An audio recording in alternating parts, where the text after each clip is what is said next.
afternoon, everybody. Thank you for being here. I want to share with you our project and our vision for Zelluna.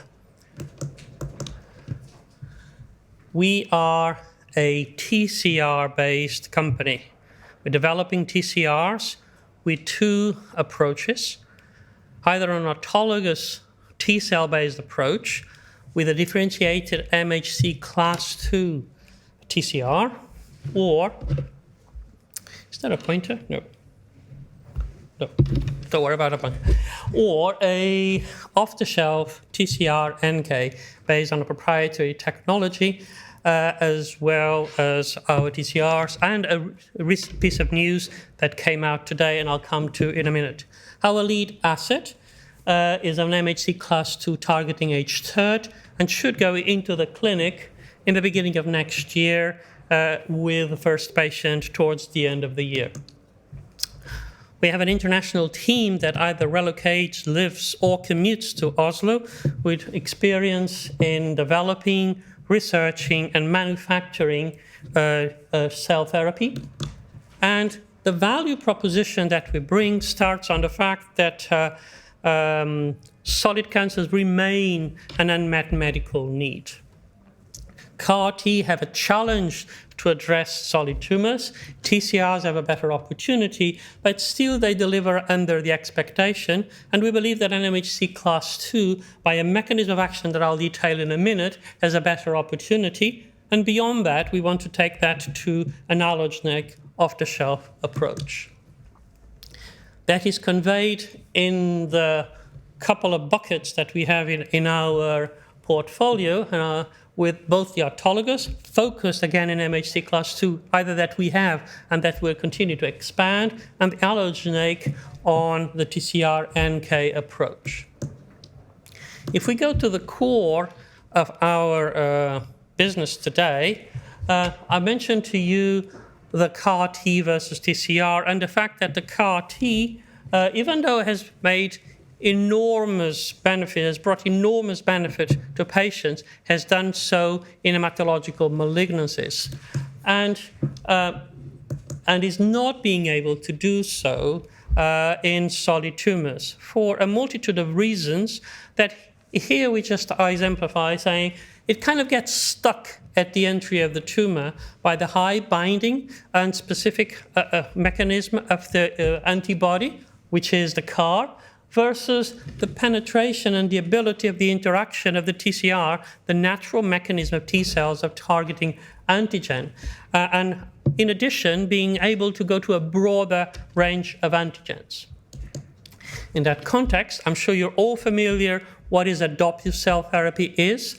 It is taking cell from the patient, gene modifying those T cells, by providing on the surface, in addition to what they already have, i.e. their own TCRs, a new TCR, a TCR target to a specific antigen on the surface.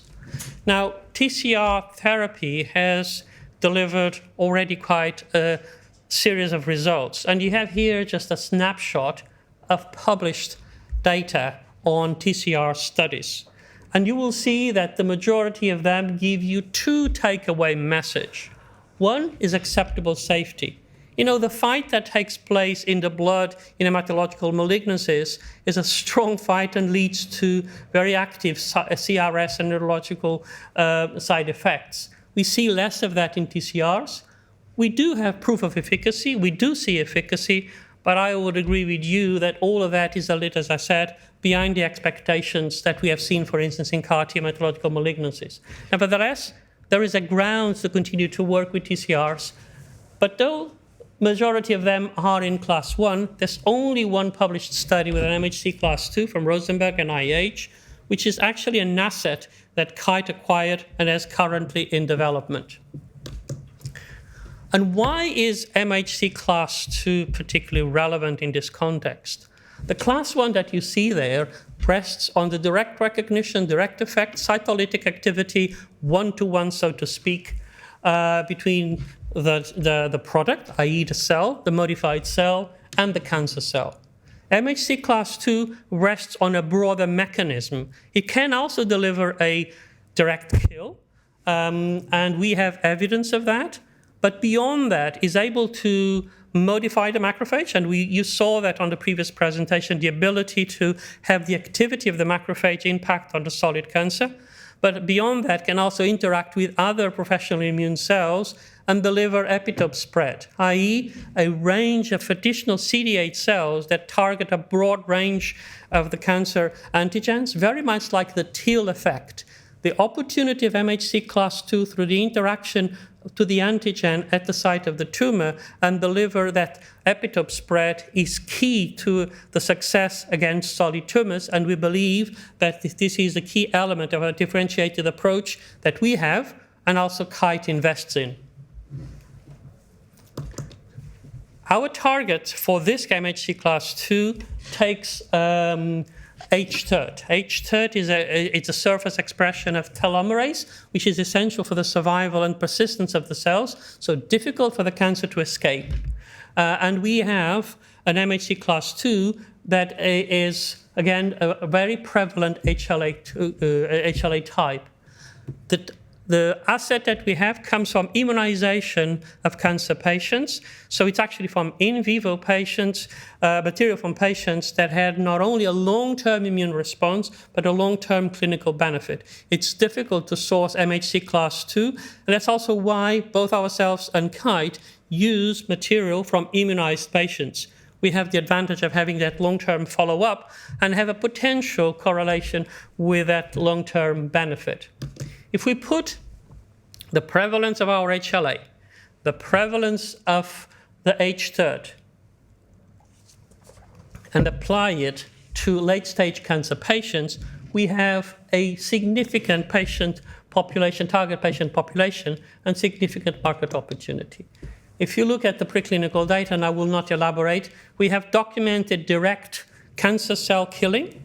We have documented ability to control and kill xenographic models. And on the safety side, we've been able to show high sensitivity to the low antigen levels and nanomolar levels of peptide, as well as no safety events, namely alloreactivity there. This is part of a preclinical package that has been endorsed by the regulators to take to the clinic. And here is the design of the study, with an initial part of a DLT, 1 patient per month, and then expanding to 5 cohorts. Non-small cell lung cancer, melanoma, pancreatic, and renal cell carcinoma. So really a mini basket of low and high hanging fruits in terms of immune hot and immune not so hot, so to speak, but also a biomarker where we'll be able to assess the biology of the effect. And we can expand then into a third part. We will have the first patient dosed towards the end of next year and an initial 1 year down the road readout of the study. For this, we also have established the manufacturing, which we've optimized to get the ideal phenotype. And together with our partners, we now have a proprietary GMP stage ready to go into the clinic manufacturing.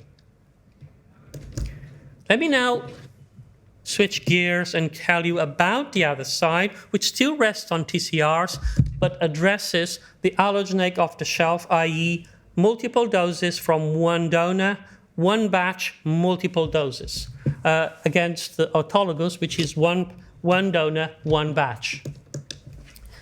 Different companies have different approaches for allogeneic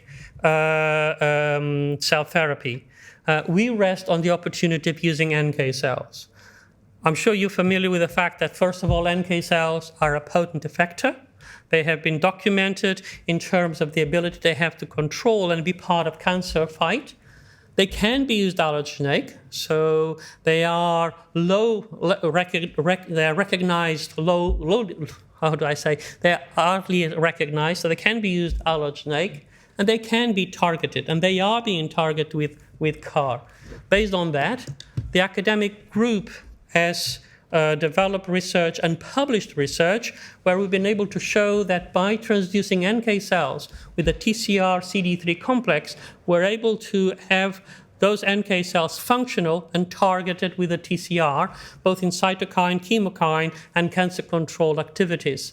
As you can see here as a snapshot. This has been published and led to a patent submitted, a patent application currently ongoing for any NKs to any TCRs, for which we have an option and which gives us a very significant protection. And based on that, and I've just updated the slide because we had a press release coming out today, we have our TCRs, we have our platform and the IP protecting the TCR-NK approach, and we now joined Glycostem, who has a current clinical grade manufacturing ability of NKs, and together we're able to, and we're currently doing research to take a lead product fast to the market, expecting to have it ready to go into the clinic by the end of 2022, while at the same time we are expanding the opportunities of using alternative NK cells and ways of actually optimizing the NK cell function. And really having an opportunity with that in harm to actually go to third parties and use their TCRs, for instance, and have a partnering opportunity. So if we take all of this together, we then realize that in the crowded field of TCR, and this is not exhaustive, the majority of companies go for a class 1 TCR, and they go for testis antigen. Only 2 companies go for class 2 TCRs. Both of those companies source the TCRs from immunized patients, with the difference that I mentioned to you before. But Kite has, again, testis antigens, while we have, because of the research that was done in Oslo using multiple peptides, we have a range of TCRs, mostly MHC class 2, that go for H30, TGF-beta receptor 2 mutation, and others. On the other side, from the allogeneic approaches, different companies have different approaches. I would call your attention to, for instance, CAR-NK and Fate and others, which take advantage of the NK and one mechanism of targeting.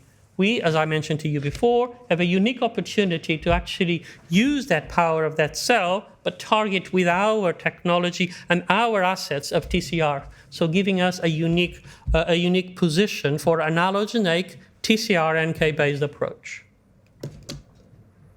So if I take all of this together, where are we and where we want to be? So we've been building the team, doing the research, completing the data, and just before this, during the summer, just before today, which is the dotted line, we have been to talk to the regulators and validated our preclinical, manufacturing, and clinical approach. And we spoke with the PEI and MHRA, and we're going to sit down with the FDA very soon. We have our meeting booked already.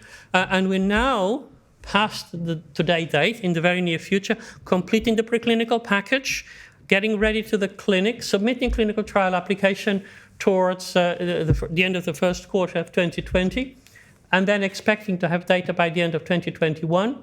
Behind that, getting the TCR-NK platform ready to go into the clinic, as well as expanding the portfolio and looking at strategic options for manufacturing.